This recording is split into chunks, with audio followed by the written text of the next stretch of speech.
Hey everybody, it's Brad. Got a video for you today on Floriani Total Control U. This video is for Mike and Christina, who purchased Floriani Total Control U from me and had a specific logo that is what they were trying to do, and I said I would make a tutorial video for them. So I figured I'd just put it on YouTube so anybody could watch it. But Mike and Christina, thanks for your purchase, and here's your video. So what we're going to be doing is a logo from a backdrop. I went ahead and downloaded it. They sent it to me. So um, first things first, I want to set up a couple of things. Um, Number one, you want to have your ruler set to be in inches, and that's this thing here, and then down on this side. To change it from inches to metric, you right-click, and you can choose between metric and imperial. So we're going to set this to imperial, and then we also want to set up our grid. Okay, so you're going to want to right-click on this, go to Grid Settings, and that's either on the top ruler here or the ruler on the side. You can right-click and go to Grid Settings, and I want it set up just like I have here. The horizontal and vertical, 0.25 on each of them, and then Grid Major, 4 on both of them, and then change the color so that these are both black. You don't have to do that, but I find it to be more visible that way. And then leave this where it says show grid as dashed lines and no check next to either of these. Okay, so that way your grid's going to look like mine. And then I also, just as an aside, find it helpful to change the background color from white to gray, because that way if you're dealing with white elements, it's a lot easier to see them. And the way you do that is this icon here with this little paint bucket splashing orange paint on a computer monitor. Left click on that, and then left click on color, and choose this gray right here. If you want it to look exactly like it does on my screen. You can pick any color you want. And then if you're doing something that has this light gray color in it, you can change it to a different color. That's how I find it to be the best way to start off having your screen set up. And then another thing that I would do before we start digitizing is down here, this little palette here. It's got like gray swatches. Left click on that, and you see all these different brands of thread. Just to start off with, start with this one where it says embroidery. This is a set of 64 colors. It's got like light green and dark green and stuff like that. Some of the other palettes have, like 300 colors in them, and it can be frustrating to try and find the color that you're looking for. So that is what I would do, is set the thread chart to embroidery. That way you're going to be looking at the colors just like this. You can see all your colors in one screen. Okay, so let's get started. What we need to do first is bring the artwork, the backdrop of the picture of the logo into the software. And the way we do that is with this icon here. It's called the backdrop tool. It looks like a little mountain scene. We're going to left click on that, and then you're going to navigate to where you have that logo stored on your computer. In my case, I have it in my logos folder, and I'm going to select it and hit open. Now, when this comes in, it comes in at the resolution that the image was.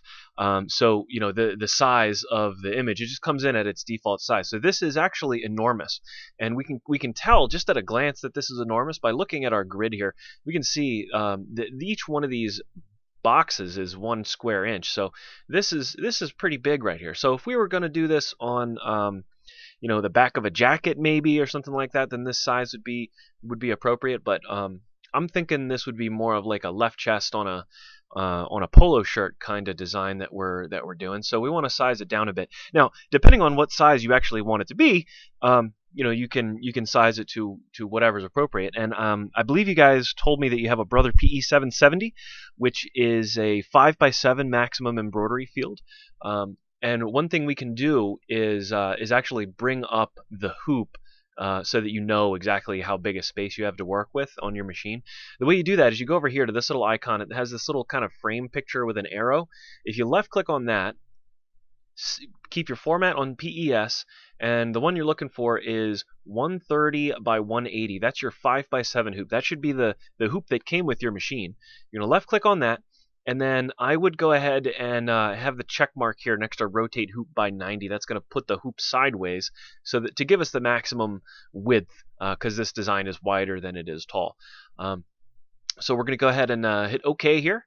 and that is how much space I have to work with. So you can see there's no way that you could even sew out this design at this size in the hoop that you have.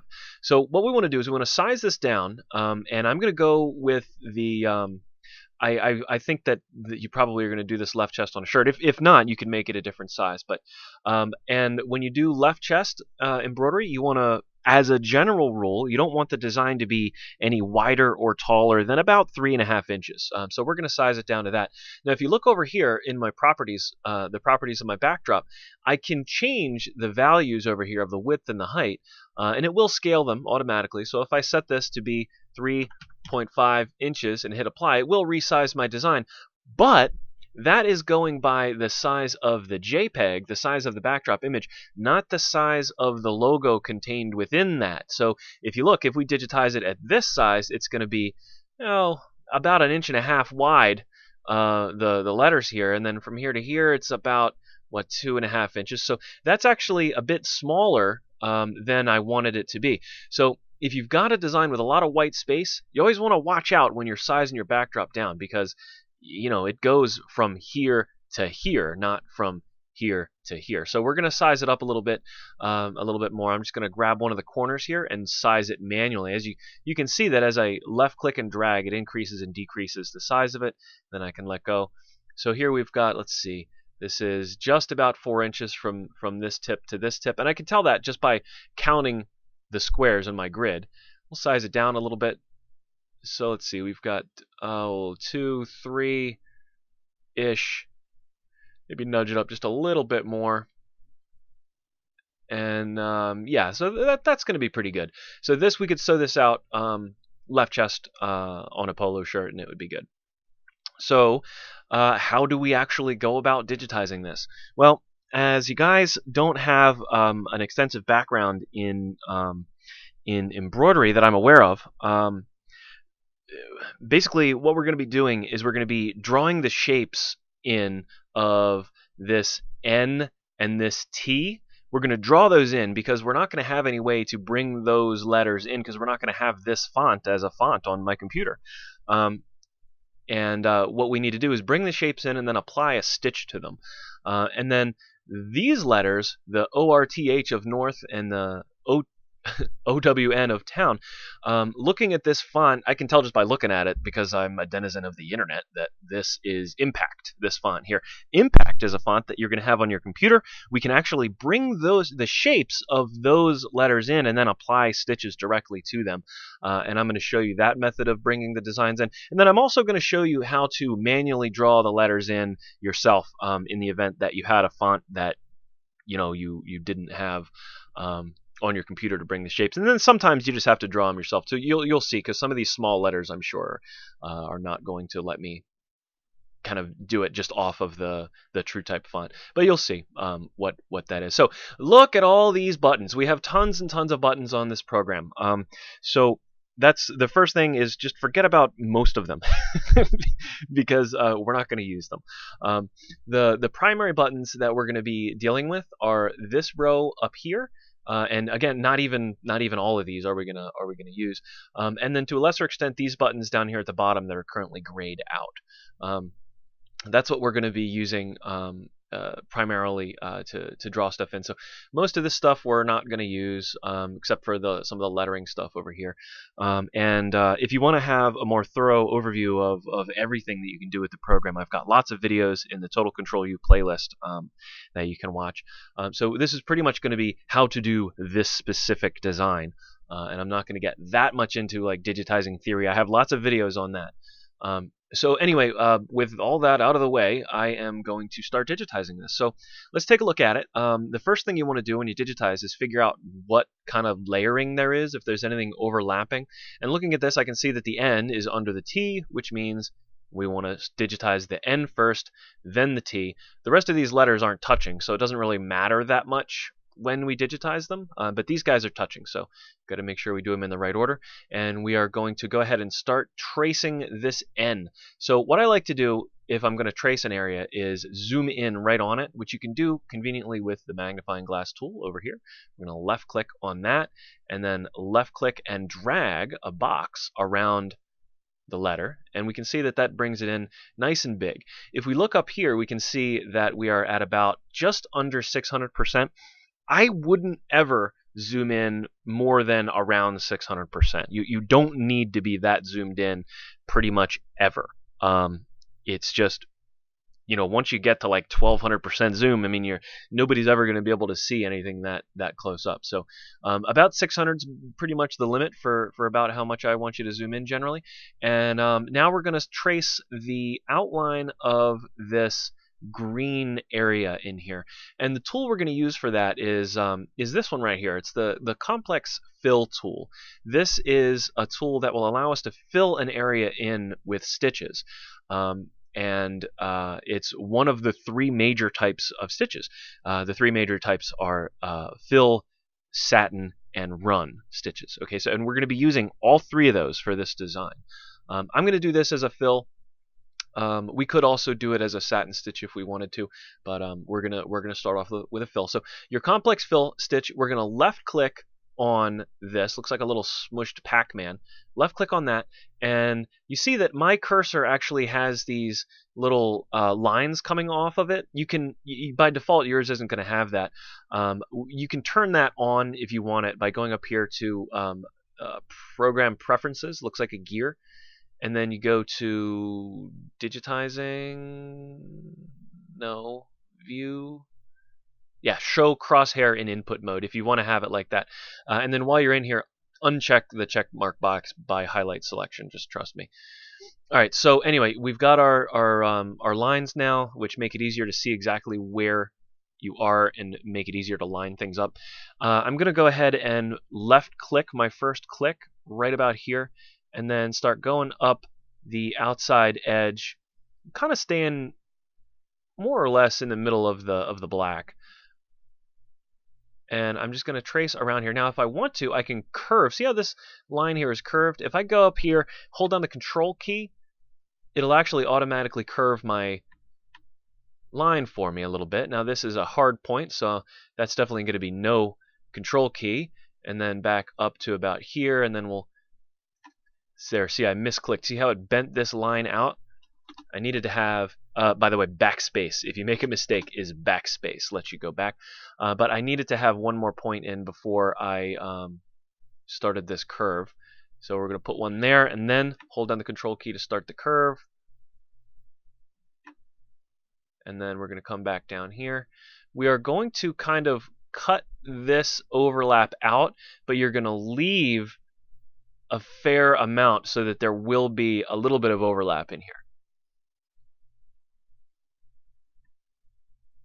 I'm just kind of tracing, holding down the Control when I want to curve. Again, if I make a mistake like this right here where that bent that curve out, I just backspace,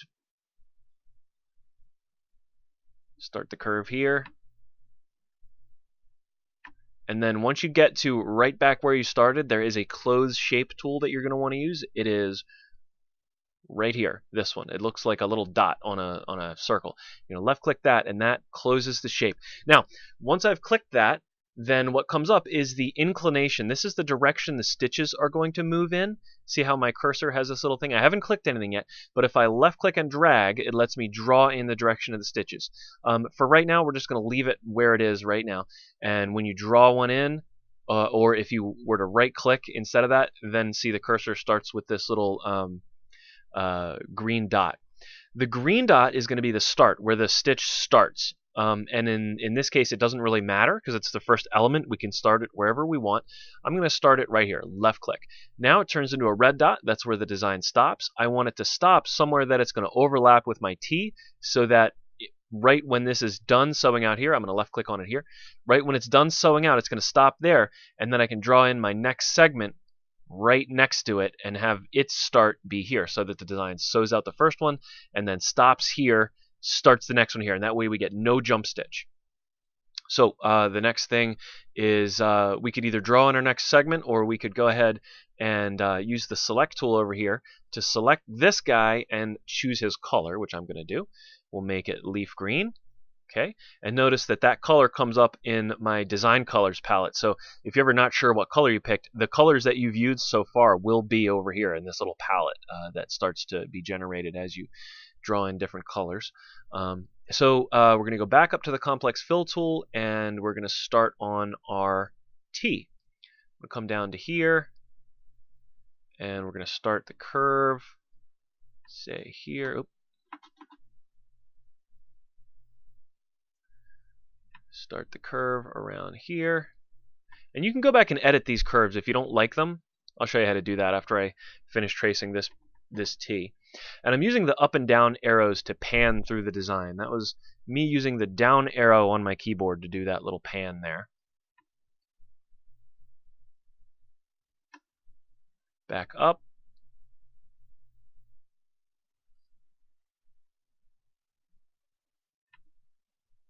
Using the control key to curve, and then we're going to use the close shape tool to close that shape.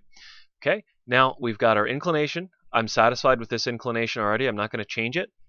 So if I wanted the stitches to be going this way, then I could left click and drag it. I want them to be going horizontal for this, but you can experiment with different ways. Now, the green dot, this is the important one. We want it to be right where the red dot was on our other one, so we're going to left click there, and our stop doesn't really matter that much because there's no more green in this design. So we'll just stop it wherever. We'll just have it stop down at the bottom. And that is the first two segments of our design. Now, if I was not satisfied with this outline that I drew, I can use the select tool here. By default, it'll select the last thing that I drew. Then I can use the shape tool, which is this third one down. If I left click that, you can see the nodes that were used to draw the shape in. You can delete unnecessary nodes, like this one is completely unnecessary. I can right click and delete it. Shape stays the same. But if I want to adjust a curve, I can actually left click on a curve and drag it, which is nice, and do the same thing on what is a straight line. I can make it a curve. I can move these handles to change the shape of any type of line. I'm just going to move it back where it was, just about. So you can edit your lines that you draw very easily in that way. You can even add points. If you right click and choose add point, you can. So anyway, I'm just going to leave that alone. But if you make any mistakes while you trace in, then that is how you fix them. So that is our N and our T, which also have outlines around them. And you may be tempted to simply copy and paste the lines that you already drew, but you don't want to do that when you're putting a thin outline around a fill stitch because there's going to be a gap between the stitch if you do that. What I recommend you do is make sure that you have your 3D turned off. You may have already been playing with this because I suspect you guys probably are familiar with using graphical editing programs since you do vinyl graphics. The 3D button here turns a realistic preview on and off. You want to make sure that it's off for this next step. And what we're going to do is we are going to draw our outline in without really looking at the backdrop. The backdrop's not what we're going to be focused on. We're going to draw our outline in using the edges of our stitches. We want to make sure that we overlap the stitch ends a little ways, and it's going to look like the green is going to poke out, but it's not. What happens is when you sew embroidery on something, there's a little bit of pull where the stitches that are going horizontally are going to pull in towards each other. So on the top here, we can be right on the black line more or less, but on the side we want to be to the inside of it, and you'll see when I start tracing this exactly how I mean. So the tool that we're going to use, the last time we used this complex fill tool, this time we're going to use the run stitch tool. And what a run stitch is it's basically like when a regular sewing machine, you start sewing. It's just sews from point A to point B, and you can choose how long the stitch is and what type of stitch, whether it's going to be a single run, a double run, a bean, which is like a triple running stitch.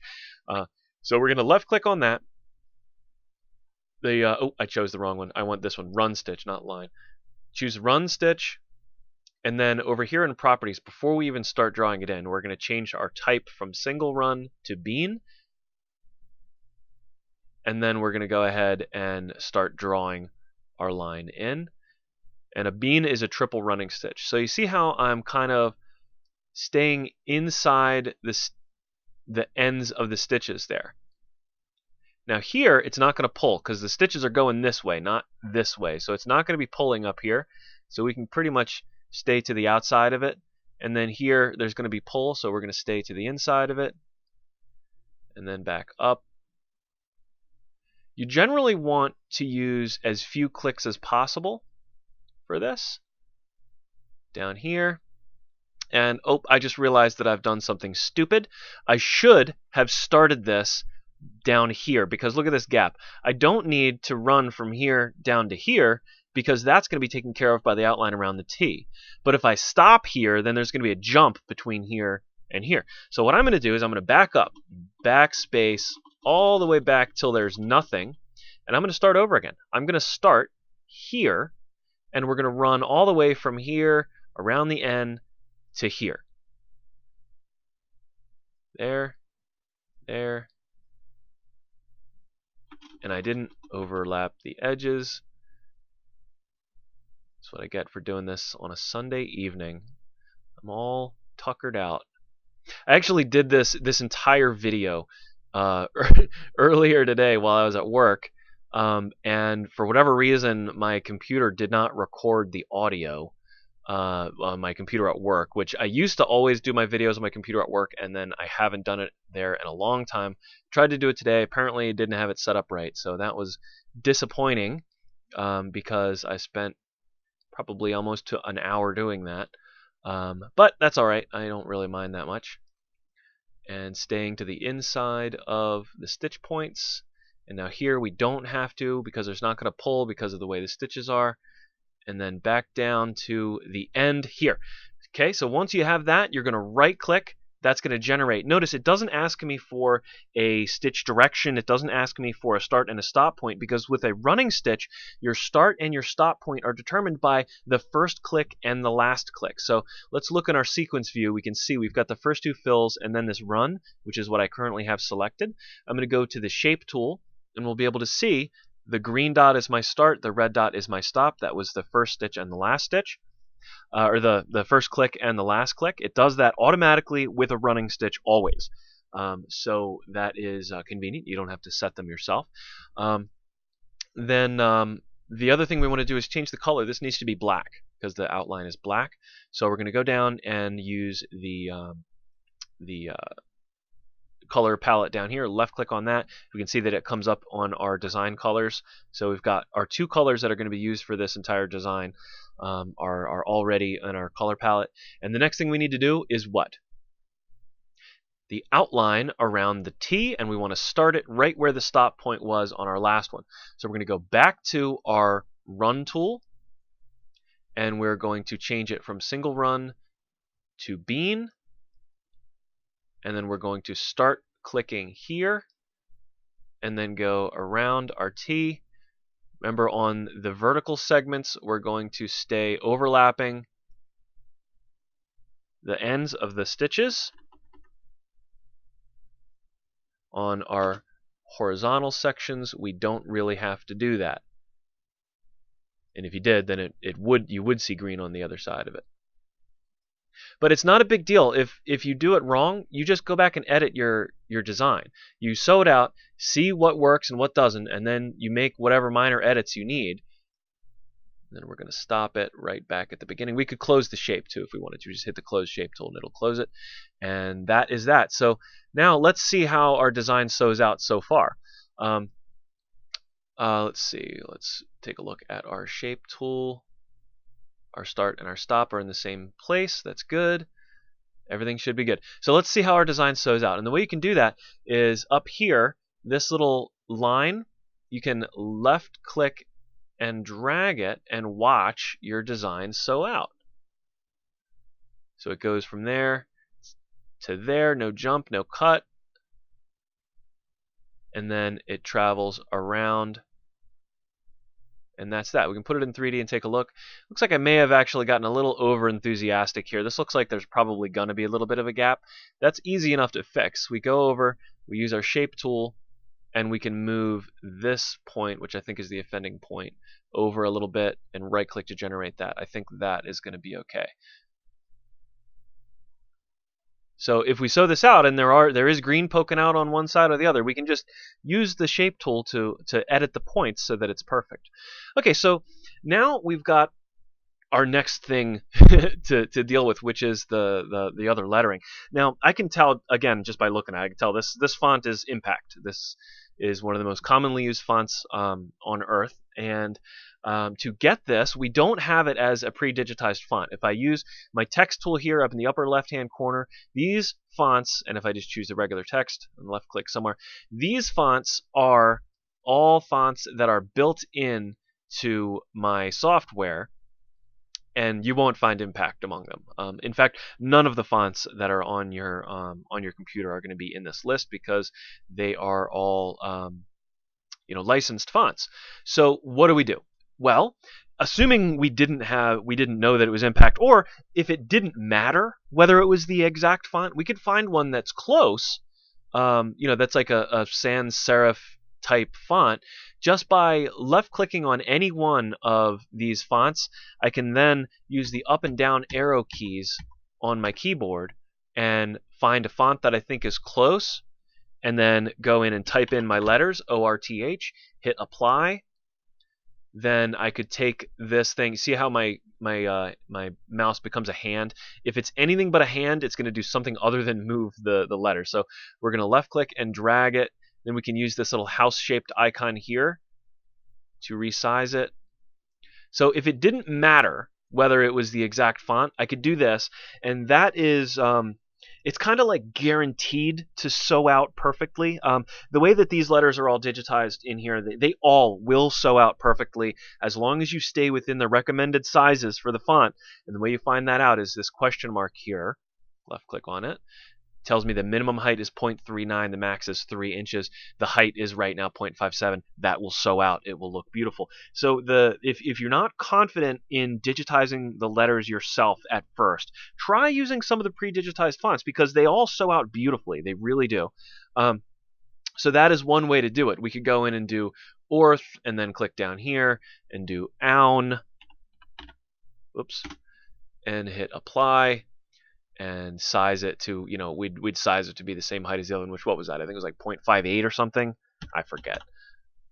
Apply, and then move it so that it's in the right place. Okay, that's going to sew out beautifully. It's hard to see it because of the backdrop, which we can turn on and off by left-clicking on the backdrop tool and then right-clicking and hitting show backdrop. We can see North Town. Okay, that's going to sew out. It's going to be beautiful. But what if we absolutely have to have it be the exact right font? It's got to be Impact. Impact or nothing, you say. Well, in that case, we have two options. Three. The first option is if we use our text tool and then left-click somewhere and check mark next to TTF, then I can pick from all the fonts that are all the TrueType fonts on my computer, one of which is, of course, Impact, because it comes with every copy of Windows. So here I can type in ORTH and hit apply. This is the method that would be the least amount of work to do, but it's also the one that you get the least amount of in terms of getting it to be the exact right font.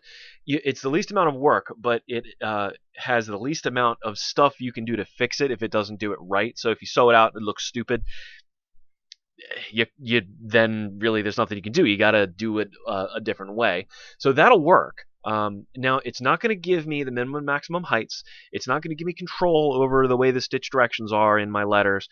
There's no guarantee that it's going to look beautiful like it is with the pre-digitized fonts. But that works a lot of the time. So we can turn that off, and then we can take a close look at what it looks like in 2D to see the way the stitches are. We can see that it makes some kind of questionable decisions on the way that the stitch directions are. Look how kind of funky this O looks. Looking at it, your average person is not going to know any different, but I know by looking at it that's a wonky looking O. Let's bring our backdrop back. So what else could we do then to get this exact set of letters and exactly like this? Well, we can actually import TrueType fonts directly into this program without having them be stitches, and then we can apply the stitches to them by using these buttons down here at the bottom. So what does that look like? Well, up here at the top, we've got these different ones. This one here, the fourth one over, Import TTF Artwork. You're going to left-click that, and here we choose our font. We hit Select. I'm going to scroll down to Impact, or I could just simply type in Impact, and that also works. And then, okay, so this is Impact Regular. It's not bold, so we're going to Impact Regular and hit OK. We're going to type in our letters, O-R-T-H, and we're going to hit OK. All right, so here they are. Wonderful. If we size it down, we should actually be able to get it exactly right. It looks like that's the default kerning. Look at that. Dead on. That is the exact shapes. So, but this is not stitches. Okay, so we can't just be done here. We have to apply stitches to these things. So for small letters like this, it's pretty much always best to use a Satin type stitch. So a fill stitch just fills in an area with stitches, and they're like a run stitch just goes one down, up, down, and it's a single stitch at a time, or 2 or 3 stitches at a time, depending on what type you do. But it's just a line.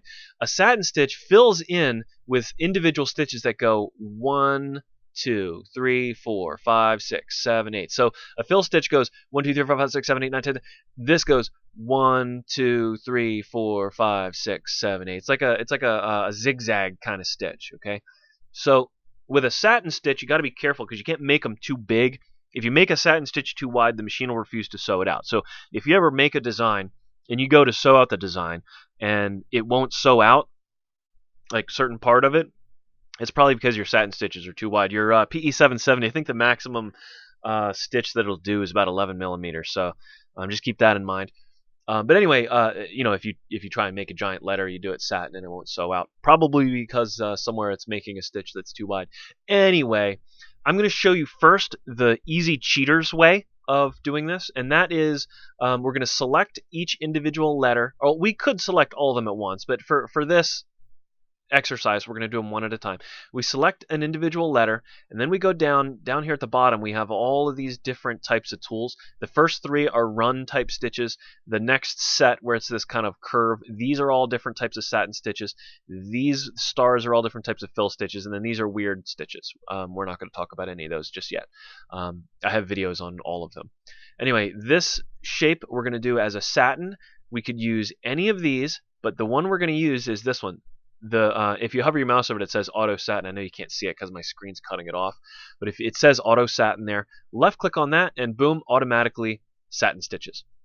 But look at that. It is the exact same wonkiness that we had with the TrueType font digitizing up here in our text tool.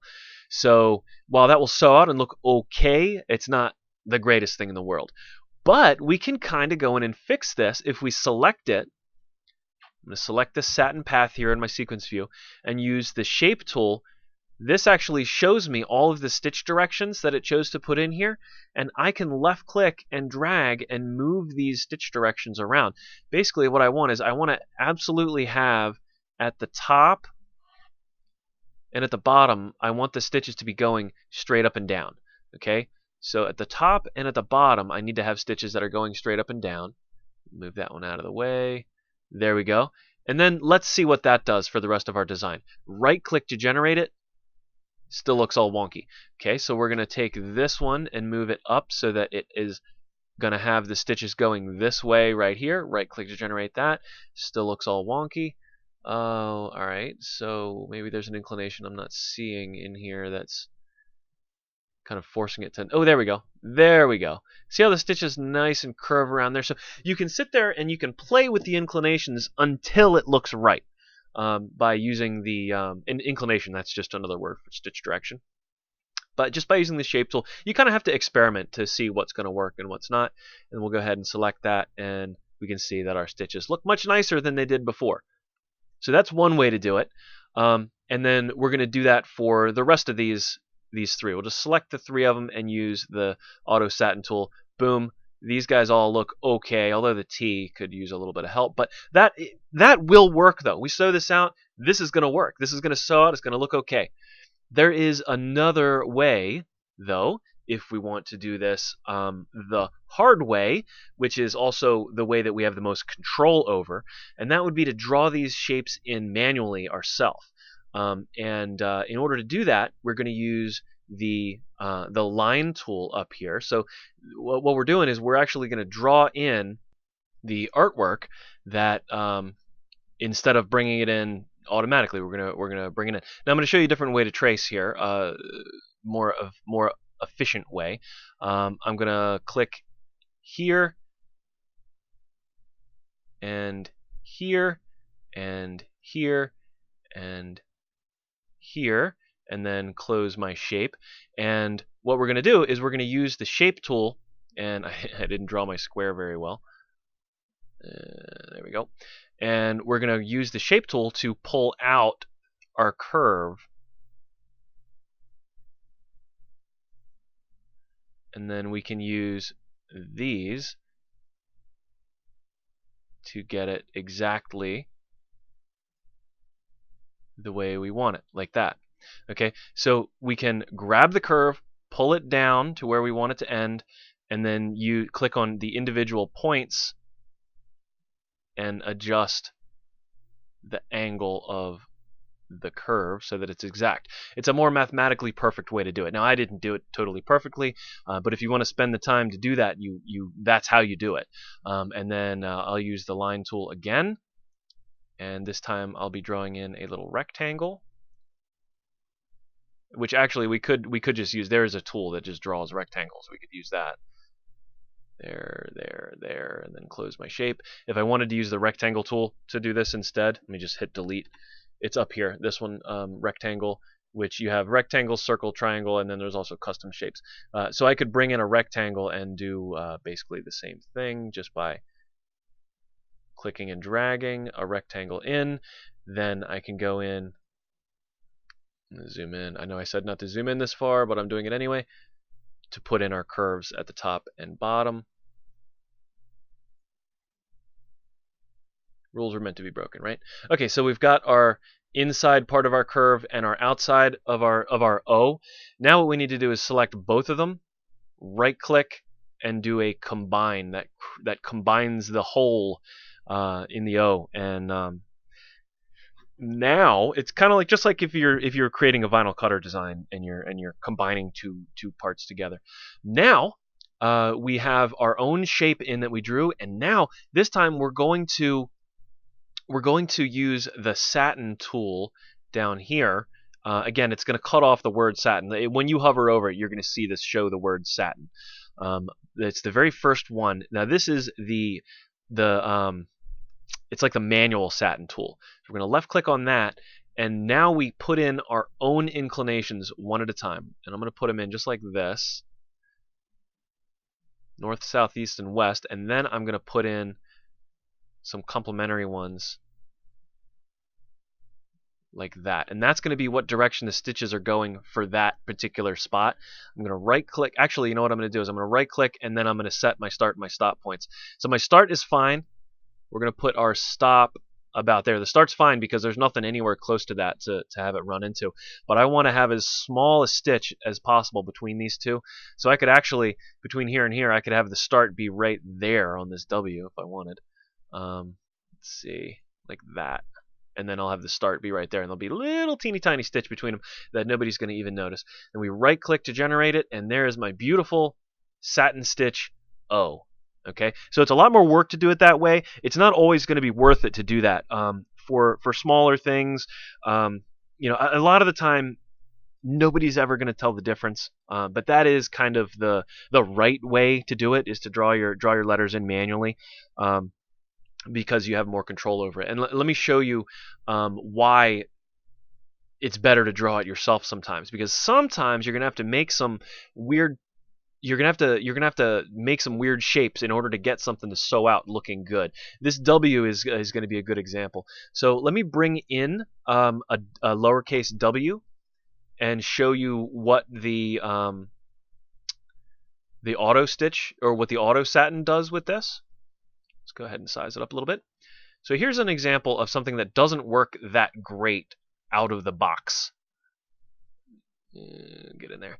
All right, I'm going to hit the auto satin, and there we go. So we've got kind of a mishmash of the way the stitches are going in here. So we've got it coming down, and then it separates the two pieces, and then it makes this weird twist around here.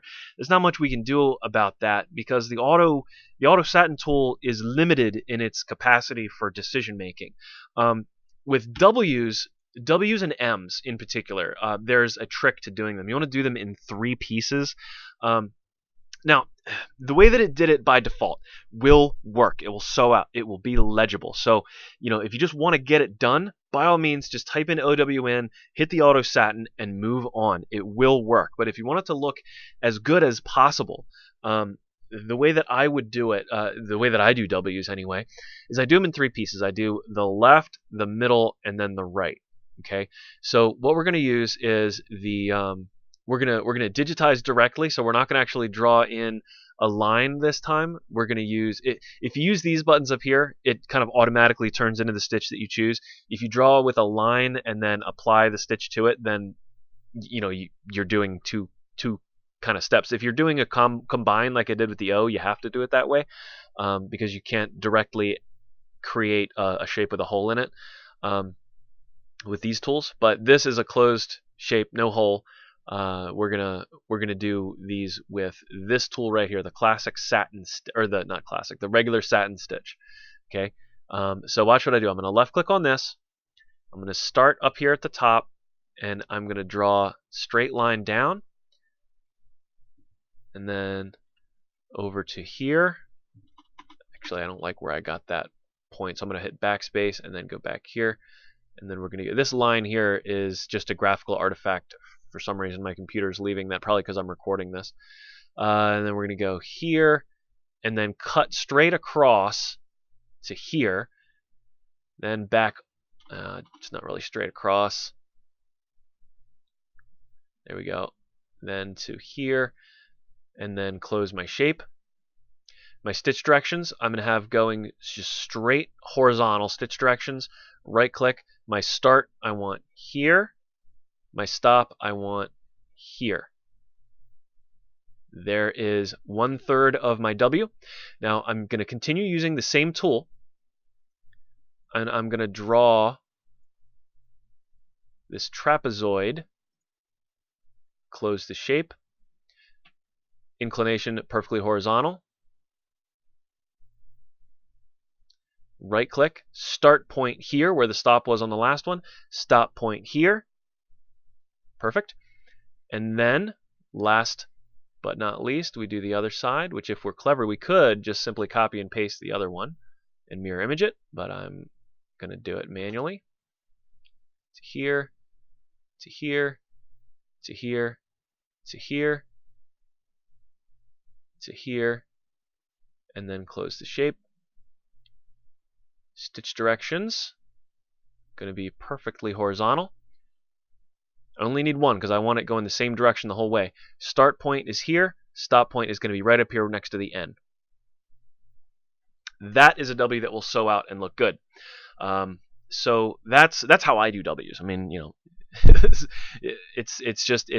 this scales the best, so I can make this type of W larger. If I wanted to take this existing design and scale it up, it's going to be great. If I have stitches that are going like this and then they radiate down, you get a really long stitch right here when they radiate down and then try to turn that corner, so you can't make those letters very big at all. So anyway, that's how I would do this W if I wanted it to look as good as possible. And if we watch it sew out, we can see that it sews out logically. It's going to do the O and then goes down, finishes there. There's no jumps, there's no stops, there's no cuts. It just sews out the letter all as one go. Now, N's, the auto satin does fine on. So we can use the import TTF artwork and bring in this N. He's going to look great. Go ahead and hit the auto satin tool down here. Lovely.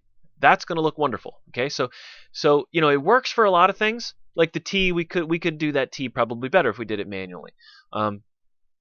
And yeah, so now let's go ahead and bring in the whole rest of this, and I'm gonna show you kind of how I would approach this for all this business down here. We're gonna use the import TTF artwork, and I'm just gonna type out the whole phrase, landscape and lawn care, and hit OK. I'm going to bring it over here and just go ahead and size it down.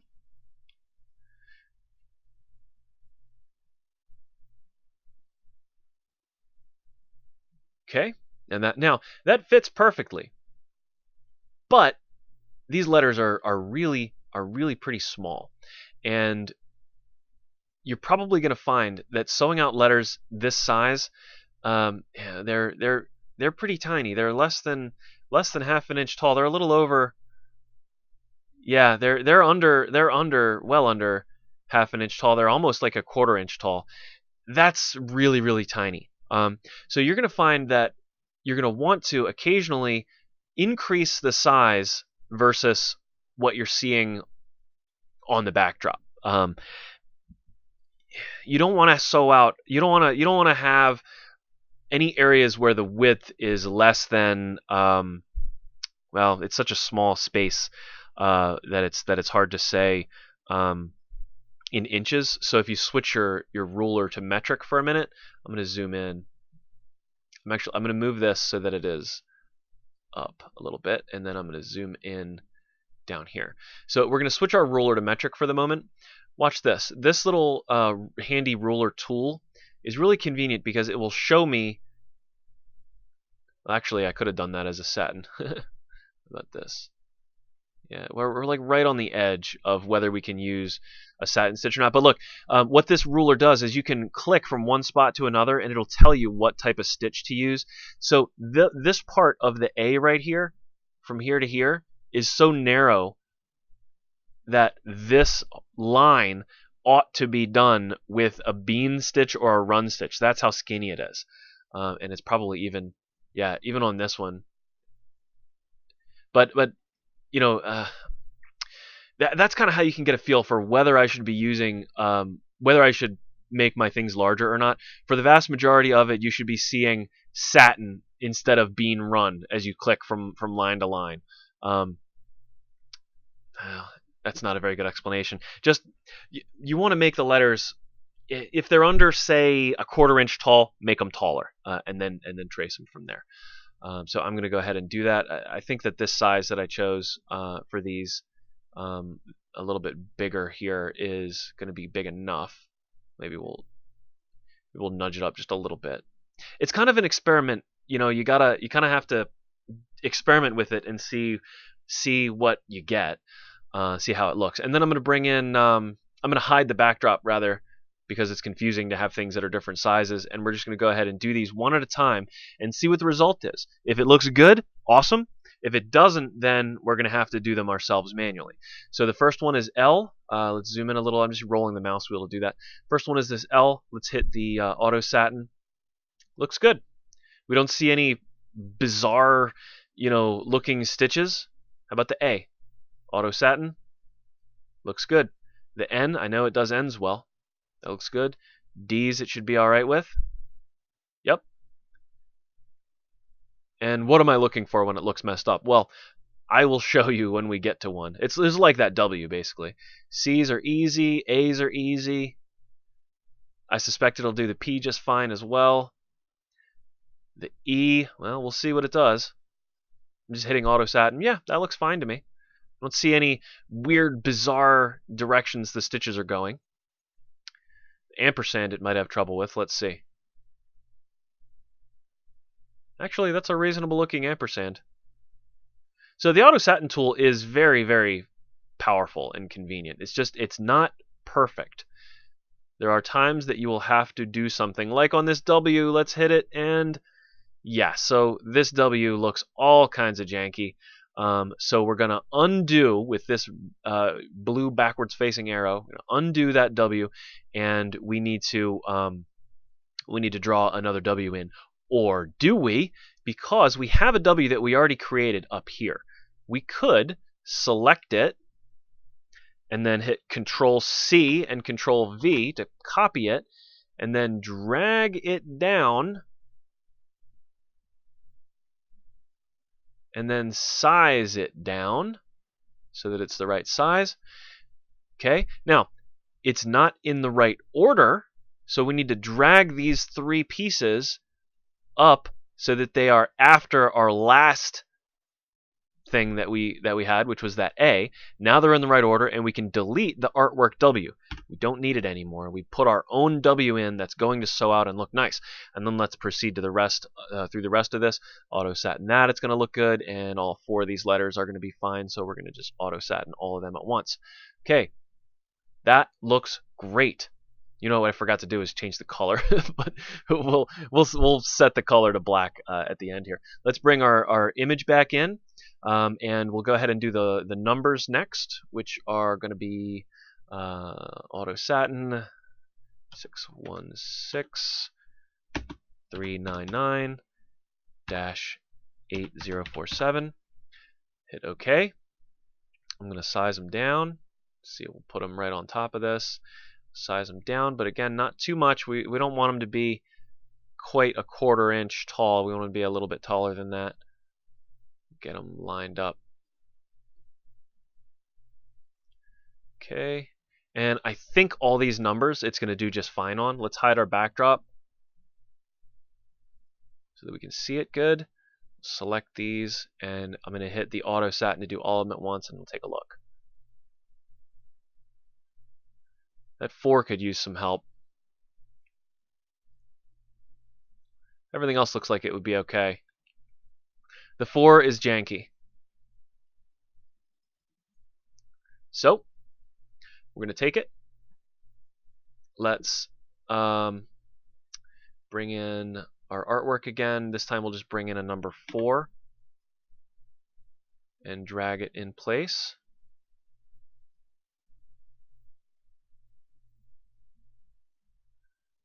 And let's take a look at a number 4. How do I want to trace a number 4? And I'm bringing in the artwork so that I have something to trace, because the backdrop is the wrong size. So let's see. We'll size him up a little bit so that he's exactly the right size here. Oop, come on. All right. So looking at this, I would say we're going to do this in 2 pieces. Let's have it do this and then this. Or we could even do it in 3 pieces. It could do this, then this, then this if we wanted. Depends on how you want it to look. I mean, it's kind of a personal preference. Like if we want this part to be under, then we would sew this part out first. Oh, let's see. How do I want to do that? I'm going to use the Satin tool. And I'm going to trace over this way, here to here, kind of to here, to here, to here, and then close the shape. Put in my inclinations. I'm going to have it come around this corner like this, and let's see what that looks like. Put in our start. We'll have it start here and stop here, and can't see it. There we go. That looks good. Okay, and then now we need the rest of it. We're going to back to the Satin stitch tool, draw this in here to here, kind of to here. Sorry, my mouse is being difficult to deal with. There. And then straight back down. Close the shape. Right. Oh, I forgot to put in inclinations. If you do that, then it's okay. You can go back and add them in later. But I right-clicked instead of putting in inclinations. I bet you've done that. I bet you've done that. All right, we're going to put the start here and then the stop over here next to the 7. And so notice there's no stitches because I did not put in an inclination. Go back to the Satin path and go back to Shape tool choose add inclination, then I can draw in the stitch direction,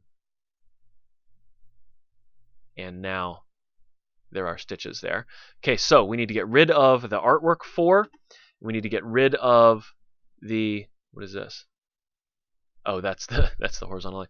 We get rid of the old 4, and then we need to move our 2 pieces to sew out after the O by left clicking and dragging them on top of the O. That puts them in the right sequence, and now our 4 looks good. Or we could have just left that 4. It would have sewn out and been legible. The last thing we need is a horizontal line going from about here to here.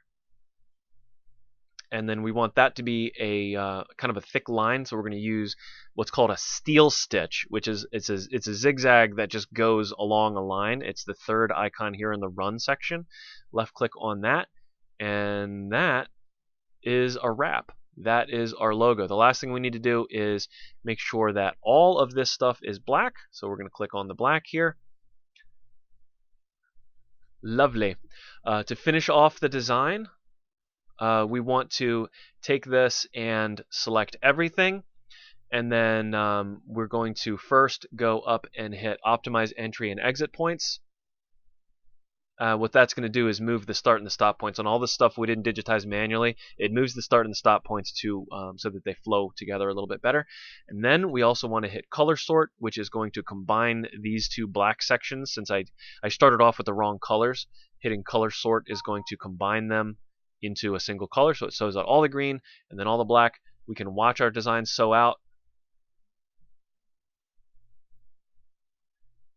See that everything sews out in a reasonable way. And there we go. That's a left chest logo. You can sew that out, and it'll look great. So I hope that you guys like this video. If you have any questions, feel free to email me about them. And I hope you enjoy the software.